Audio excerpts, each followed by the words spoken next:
Le regard du pervers narcissique, c'est tout le sujet de cette capsule coaching. Je vais tout vous dire concernant ce regard si particulier. Bonjour, je suis Farakeh, je suis votre love coach et j'aide les femmes à devenir des warrior girls dans la vie et en amour. Alors donc, on va parler de ça, mais avant ça, je vous invite à quoi? À vous abonner, pardon, je perdais mes mots, à vous abonner et activer la petite cloche, pour recevoir toutes les notifications, donc être au courant aussi des lives que je fais dans la semaine, et puis comme ça vous aurez tout dans votre boîte email ou sur votre téléphone à chaque fois qu'il y a des nouveautés sur la chaîne, donc chaque jour pratiquement. Alors donc, la chose, parce que ça c'est quelque chose, le regard du pervers narcissique, c'est quelque chose, donc avec toutes les vidéos que j'ai faites sur le pervers narcissique, c'est quelque chose qui est revenu, le regard, souvent. Donc, comme je l'ai déjà expliqué, vous pouvez voir ça, si vous avez côtoyé ou si vous êtes un pervers narcissique, vous allez voir sur les photos, vous faites ça, vous cachez ça et vous regardez juste le regard. C'est difficile à expliquer en fait, puisque c'est quelque chose que l'on voit en fait. Donc, je vais essayer d'expliquer ça. C'est-à-dire que ce que j'ai constaté quand même, c'est que c'est quand même un regard assez vide en fait, où il n'y a pratiquement aucune profondeur. Et vous allez pouvoir, c'est-à-dire que, sauf quand ils jouent, évidemment, parce que attention, ils sont très malins. Ils peuvent jouer par moments, donner donc dans leur regard en fait, mais c'est quand même compliqué. Ça c'est pour ceux qui sont quand même, c'est ceux qui ont les masters en pervers narcissique, ceux qui sont diplômés, c'est Harvard, Harvard du pervers narcissique en fait. Donc ils peuvent jouer, mais donc pour une situation, s'ils ont envie de vous demander quelque chose, s'ils ont besoin de vous, s'ils doivent profiter de vous, toutes ces choses-là, ils peuvent le jouer, parce que je l'ai vu chez le pervers narcissique avec qui j'étais.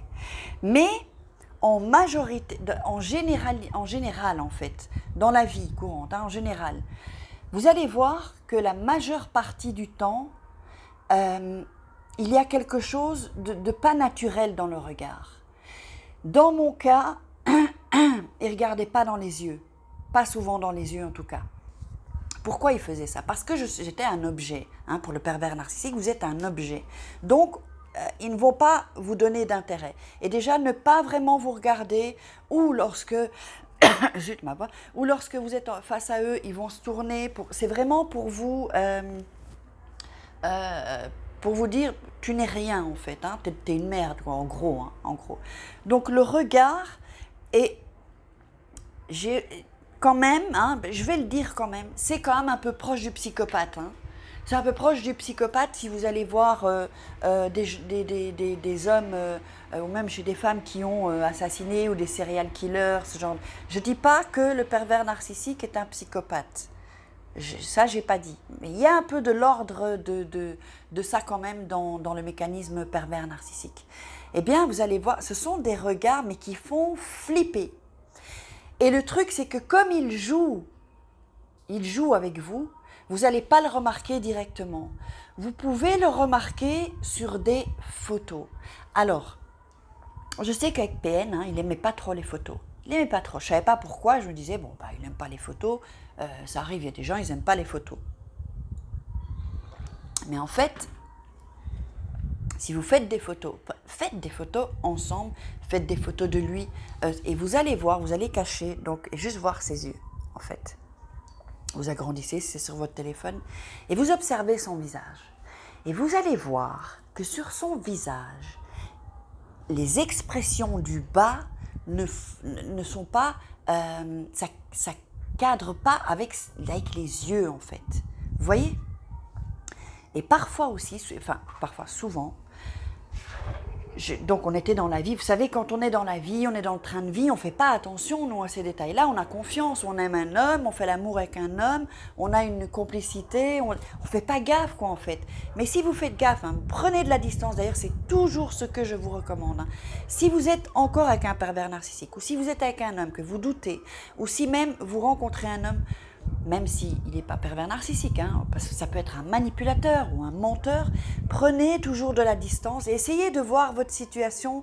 J'espère que vous comprenez ce que je veux dire, mais avec de la distance en fait. Vous voyez, essayez de vous mettre un peu en retrait, comme si vous n'existiez pas et que vous pouviez vous voir en fait, vous, et c'est-à-dire comme si vous êtes au-dessus et que vous vous regardez, je ne sais pas si vous comprenez ce que je veux dire, mais prendre de la distance. Donc, de vous regarder, vous, avec lui, tiens, comment est-ce que ça se passe? Parce qu'il y a toujours des signes avant. Et dans toutes les relations, pervers narcissiques ou pas, quand ça ne fonctionne pas au début, ça ne fonctionne pas après. Et nous, on fait l'erreur de s'accrocher, mais qu'est-ce qu'on fait? On s'accroche en fait à une idée qu'on a du couple. On idéalise la manière d'être d'un couple en fait. On projette ce que l'on veut du couple et on pense que c'est ce couple-là. En fait, c'est une projection, donc c'est-à-dire que c'est complètement faussé. C'est-à-dire qu'on n'est même presque plus dans la réalité. C'est-à-dire que c'est notre mental et notre imagination qui nous pousse à voir et à idéaliser l'idée d'un couple en fait. Et on tombe en général amoureuse de cette idée et pas de l'homme en réalité. Et ça arrive souvent, ça. Moi, ça m'est arrivé aussi.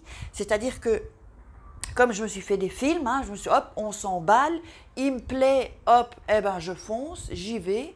On n'a pas regardé, j'ai pas pris le temps de voir est-ce que son caractère me plaît, et on fonce dans la relation, donc c'est droit dans le mur, droit dans le mur. Enfin, c'est pas un mur, c'est une fenêtre, mais enfin, vous comprenez. Donc, c'est vraiment hyper important de prendre son temps dans une relation et de ne pas se faire des films. À partir du moment où vous voyez vous faire des films, que votre mental, ça y est, il est parti dans un trip, un truc, stop, essayez d'arrêter ça, du moins de mettre une distance, de vous dire, oh, qu'est-ce que je fais là? Qu'est-ce que je suis en train de faire? Là, parce qu'on joue son avenir dans une relation. Vous savez ça, on joue son avenir. Moi, je suis entrepreneur. Si je suis avec une personne qui est mauvaise pour moi, eh bien, ça va se répercuter dans mon travail et je ne vais plus être heureuse non plus dans mon travail. Et c'est ce qui vous arrive aussi quand vous êtes dans une relation qui vous rend malheureuse. Ça se ressent dans votre boulot et on vous le dit. Et vous commencez à avoir moins d'envie, à avoir moins l'envie de vous amuser. Or, la vie, on est là pour ça. C'est un jeu. La vie est un jeu. L'amour est un jeu. On est ici pour s'amuser, pour profiter un maximum sur cette terre et pas pour souffrir. Évidemment que la souffrance, on ne peut pas l'éradiquer. Voilà, parfois on a des souffrances, on a des contrariétés, on a des emmerdes, on a des saloperies qui nous tombent dessus, comme un boomerang qui nous revient. Mais il y a une solution à ça. Donc, il ne faut pas rester dans la souffrance, pas rester dans la victimisation. Donc, on va revenir au sujet, par rapport au regard du pervers narcissique, c'est vraiment hyper... Le mieux, c'est faire une photo. Parce que si vous faites une vidéo, ce n'est pas pareil. Vous faites une photo et vous regardez, vous observez. Et parfois, ce qui se passe, c'est que... Mais ça, je l'ai compris seulement après, puisque j'étais dans un dream, moi. J'étais dans le dream complet, dans la relation. Je m'étais imaginé, j'idéalisais, alors qu'il n'y avait pas lieu d'être, en fait. Donc, parfois, je chopais des regards, en fait. Il y avait des regards étranges, vous savez, et on le voit, on le constate, mais on n'écoute pas sa voix intérieure. Sa voix qui nous dit, même au niveau des... Tiens, il y a un truc bizarre. Et on n'écoute pas ça. Mais il faut écouter sa petite voix intérieure. Il faut écouter son intuition. Parce que l'intuition, dans 80%, si pas dans 90%, si dans 100%, si vous commencez à travailler votre intuition, vous avez raison. Parce que les émotions que l'on ressent sont notre guide intérieur, en fait. Alors, même si on ne sait pas pourquoi on ressent cette émotion ou un truc bizarre ou un truc qu'on ne se sent pas à l'aise, en fait. Vous savez, truc, on ne sait pas ce que c'est, mais... Voilà, on n'est pas très à l'aise avec une situation. Eh bien, nous avons raison de ressentir ça. Il faut écouter, c'est notre guide intérieur en fait. Et ça, on l'écoute pas en général, on zappe. Mais il y a toujours des signes. Donc, le pervers narcissique, je peux un peu voir qu'est-ce qu'on pourrait encore... Ce que moi j'avais fait aussi après, vers la fin, quand j'avais un peu compris le truc, j'ai commencé à avoir un peu des phases de réveil, un peu d'être consciente. J'ai commencé en fait à le regarder avec distance, comment il se comportait avec les gens, avec ses amis, avec sa famille, avec des connaissances, et c'est là que j'ai vu en fait son jeu, quoi, en fait, hein, son jeu. C'est-à-dire que, et là par exemple, ça j'avais déjà dit dans une autre vidéo, je me souviens qu'on était en plein déménagement, on s'est disputé, la porte de l'ascenseur s'est ouverte, alors moi je tirais la gueule, là, et lui, bon, il était avec une tête un peu bizarre, enfin vous savez, un peu, une tête avec quand même un masque, quoi, en fait. Et donc on venait de se disputer, hein, quelques secondes. La porte de l'ascenseur s'ouvre, il y a une femme qui entre, hop, sourire. Il ouvre oui, il ouvre la porte parce que c'était un ascenseur avec une, hop, il la laisse passer. Et comme si de rien ne s'était passé. Eh bien ça, c'est pas normal, ça. Quand on vient de se disputer, qu'on soit un homme ou qu'on soit une femme, on n'est pas bien.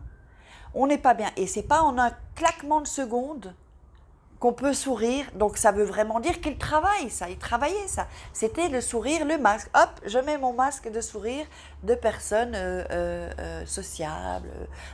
Vous voyez? Donc vraiment, et je mets vraiment le point sur le regard.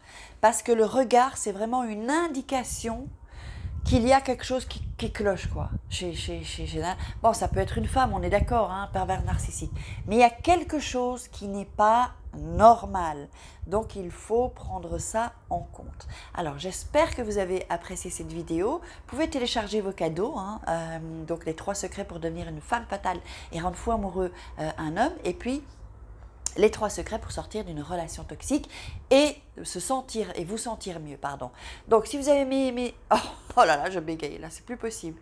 Si vous avez aimé cette vidéo, eh bien, je vous invite à la partager pour faire passer le message à un maximum de Warrior Girl, pour pas qu'elle se fasse pigeonner. Puis mettez-moi des likes, des commentaires, j'y répondrai. Et puis, ou vos impressions, comment vous avez perçu le pervers narcissique, comment est-ce que vous avez compris que c'était un manipulateur, ou qu'il mentait, voilà, comme ça on a un peu des idées, puis ça pourra me donner des idées pour des prochaines vidéos. Alors, je vous embrasse très très fort, gros bisous et à demain.